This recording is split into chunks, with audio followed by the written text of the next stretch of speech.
એક હરણ એક આંખે કાણું હતું, પરંતુ ખોડ એની જોડ નહીં. એ રીતે આ કાણિયું હરણ પણ બહુ ઉસ્તાદ હતું.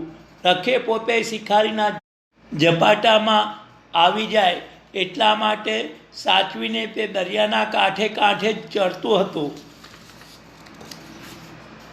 સાજી આંખ જમીન તરફ રાખતું અને દરિયાની બાજુથી કોઈ શિકારીનો ભય નહોતો એટલે ફૂટેલી આંખ એ બાજુ રાખતું. આમ એણે ભલભલા શિકારીઓને થકવી નાખ્યા હતા. કોઈ શિકારીને હાથે એ ચડે જ નહીં ને. પરંતુ છેવટે એક શિકારી એના માથાનો મળ્યો. એ આ કાણિયા હરણની ચાલાકી સમજી ગયો.